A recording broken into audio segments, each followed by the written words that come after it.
연초만 하더라도 올해 연준이 3번 정도의 금리 인하를 할 거라고 생각을 했었는데 이렇게 고용지표가 잘 나오니까 이제는 연말에 가서 한 번 정도 할까? 아니면 금리 인하를 못 할 수도 있겠다. 더 심하면 오히려 금리 인상을 해야 될지도 모르겠다. 라는 분위기가 시장을 짓누르고 있습니다. 이러한 요소들이 지금 시장의 먹구름을 띄우고 있으면서 또 다른 안 좋은 지표들이 좀 있습니다. 이게 뭐냐면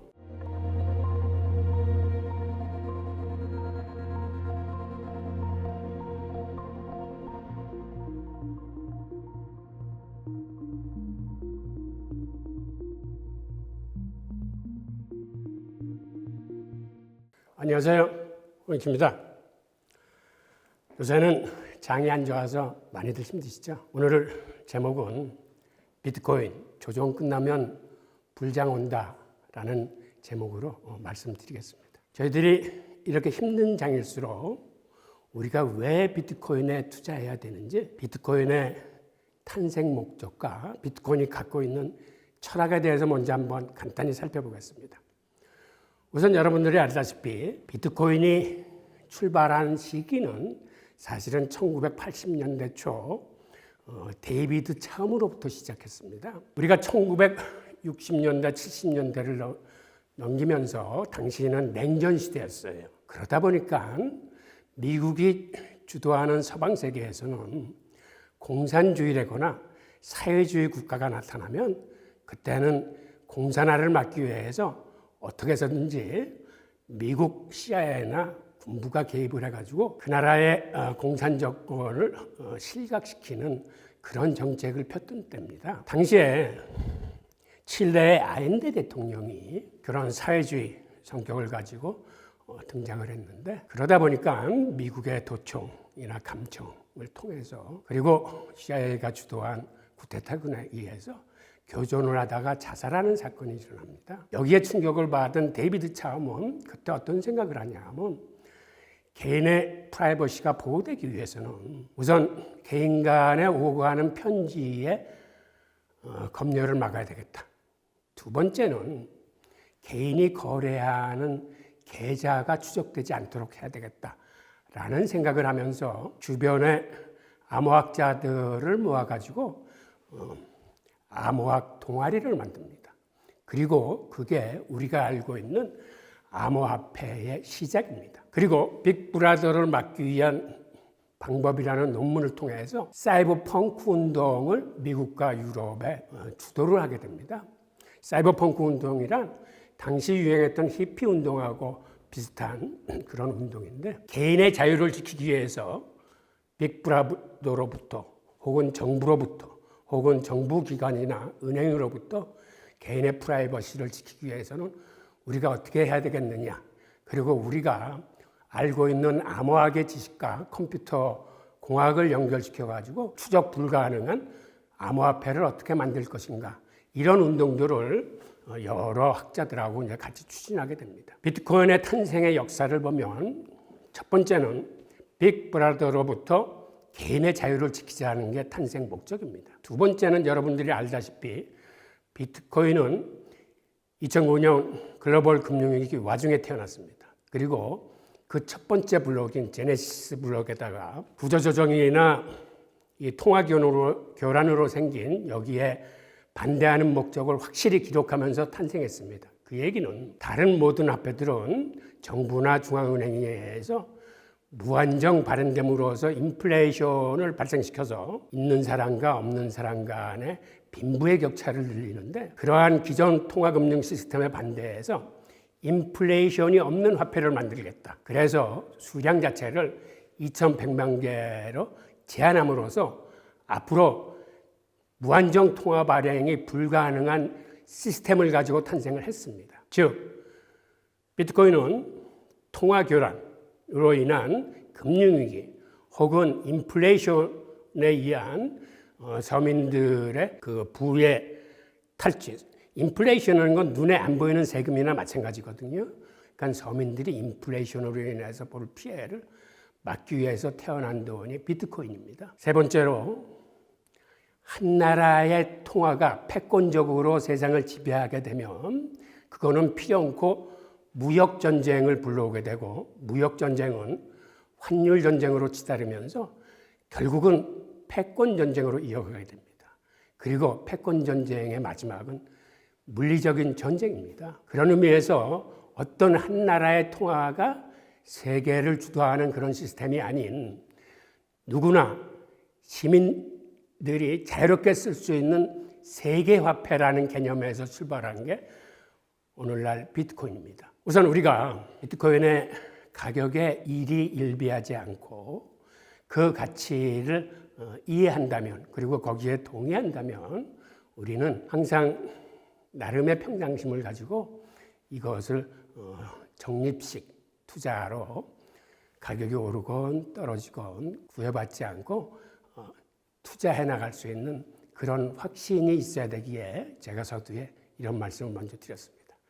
자, 그러면 오늘 내용을 한번 쫓아가 보겠습니다. 우선 비트코인의 가격 추이를 한번 살펴보고 최근에 조정받는 이유에 대해서 좀 상세히 알아보겠습니다. 그리고 이러한 조정이 끝나면 찾아올 불장을 일으킬 팩트에 대해서 살펴보고, 그리고 마지막으로 우리가 투자했을 때 주의해야 될 점을 한번 짚어보겠습니다.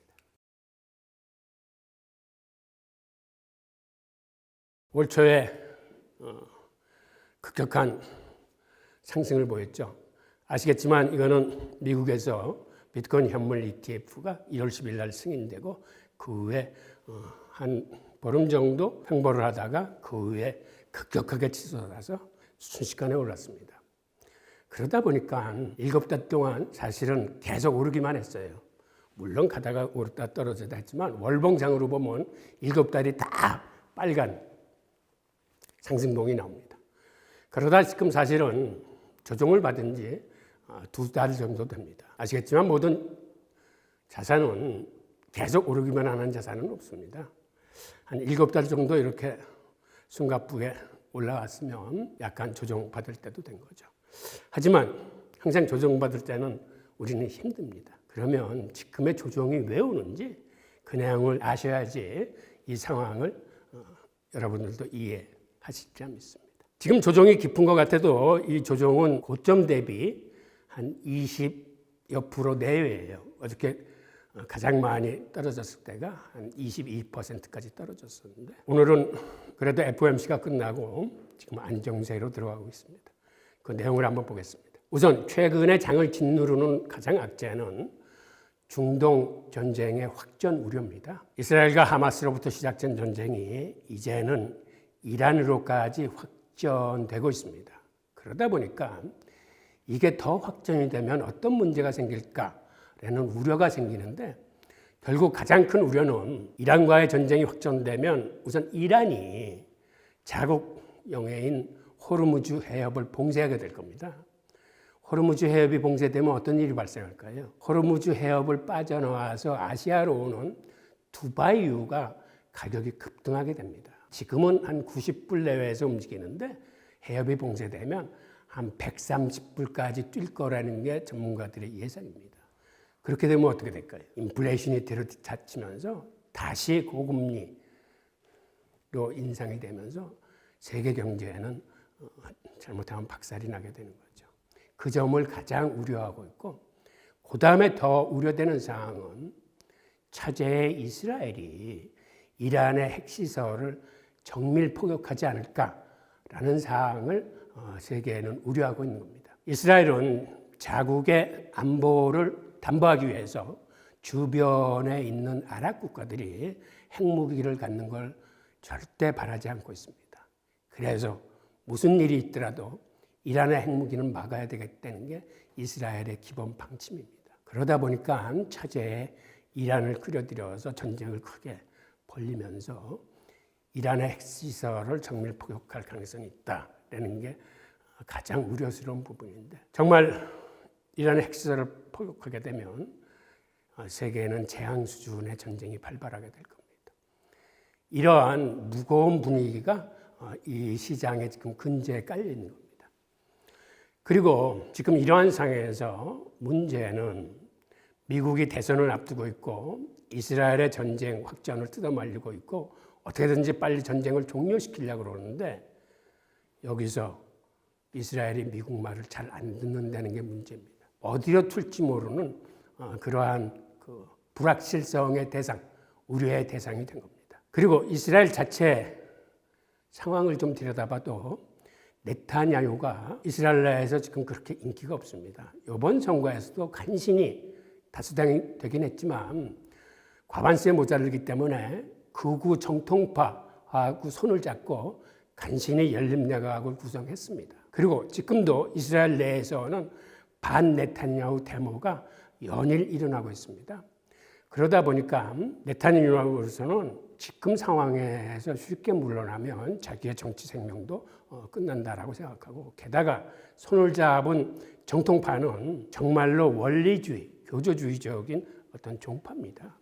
그러다 보니까 아주 극우 성향이 강하고, 이 사람들은 사실은 기도만 하고 군대도 가지 않고, 그러다 보니까 이 사람들의 생활비를 정부에서 지원합니다. 그러니까 여기에 반감을 가진 이스라엘 국민들이 이 정당에 대해서도 연일 데모를 하면서 왜 그들은 군대를 안 가고 왜 우리의 세금으로 그들을 먹여 살려야 되느냐라고 이 이스라엘 내부에서도 많은 갈등 요소로 등장하고 있습니다. 즉 외부적인 이런 여건과 이스라엘의 국내 정치 세상이 이렇게 엇물려 가지고 지금 상황을 좀 힘들게 만들고 있고, 그러다 보니까 우리한테 남는 불확실성은 이스라엘이 미국 말도 제대로 안 듣더라라는 리스크가 가장 큰 거고, 그 다음에는 이러한 상황으로 인해서 세계 지금 유가가 슬금슬금 오르고 예전처럼 떨어지지 않습니다. 지금 옆에 보이는 그래프가 이스라엘 전쟁이 일어난 후에 두바이유가 계속해서 치고 올라서 지금도 아직도 90불 내외에서 저렇게 서성이고 있는데, 유가는 이렇게 오르면 그게 물가에 반영되는 게 한 두세 달 후에 물가에 반영이 됩니다. 그러니까 앞으로도 이렇게 유가가 비싼 가격에 있는 한 세계의 인플레이션은 쉽게 잡히지 않고 심하면은 물가가 더 오를 가능성이 있습니다. 이러한 요소들이 지금 시장의 먹구름을 띄우고 있으면서 또 다른 안 좋은 지표들이 좀 있습니다. 그게 뭐냐면 우선 미국의 고용지표가 생각보다는 굉장히 좋습니다. 미국이라는 나라의 실업률이 3%대예요. 선진국의 실업률이 3%대라는 건 거의 완전 고용을 나타냅니다. 그러다 보니까 금리 인하를 해야 되는 명분을 상실해 가기 시작하는 겁니다. 연초만 하더라도 올해 연준이 3번 정도의 금리 인하를 할 거라고 생각을 했었는데, 이렇게 고용지표가 잘 나오니까 이제는 연말에 가서 한 번 정도 할까? 아니면 금리 인하를 못할 수도 있겠다. 더 심하면 오히려 금리 인상을 해야 될지도 모르겠다라는 분위기가 시장을 짓누르고 있습니다. 게다가 최근에 1분기 미국의 GDP가 예측치를 한참 하회하는 급감한 수치로 나왔습니다. 그래서 또 투자자들이 깜짝 놀랐어요. 인플레이션은 오히려 올라가는데 이렇게 경제 성장률이 떨어지면 경기 침체가 들이닥치는 스태그플레이션이 오는 게 아닌가 하는 우려가 되살아난 겁니다.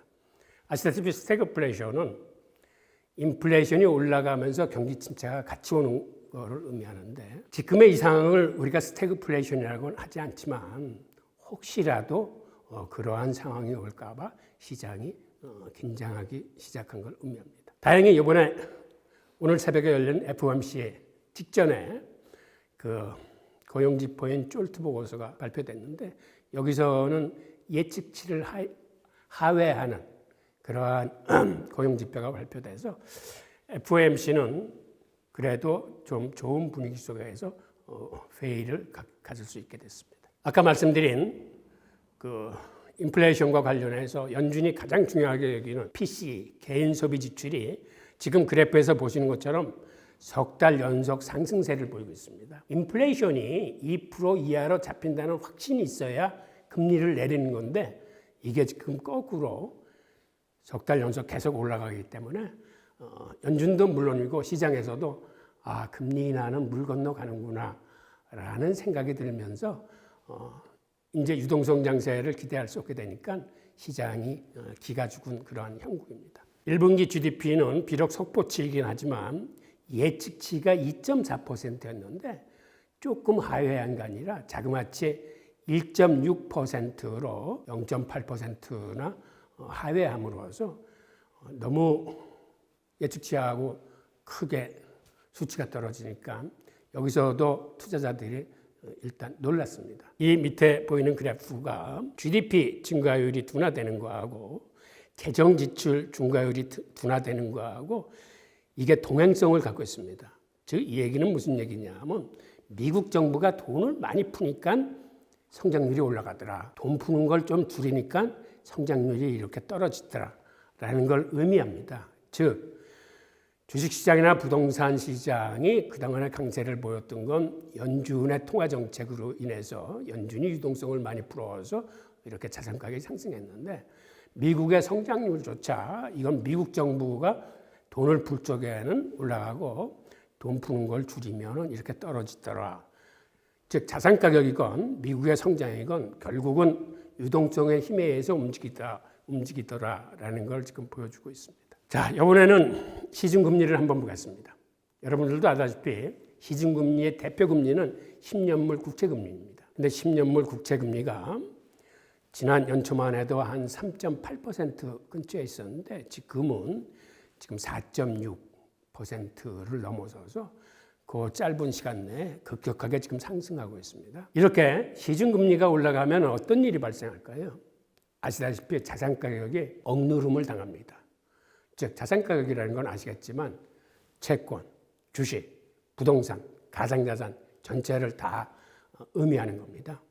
즉 시중금리하고 자산 가격은 반비례한다고 생각하시면 됩니다. 그런데 문제는 지금 이렇게 올라가는 시중금리가 다시 떨어질 가능성이 희박하다고 느끼기 때문에 투자자들의 투심이 굉장히 위축되고 있는 겁니다. 관련해서 또 다른 요소가 있는데 이거는 달러 강세와 관련된 엔화의 방어입니다.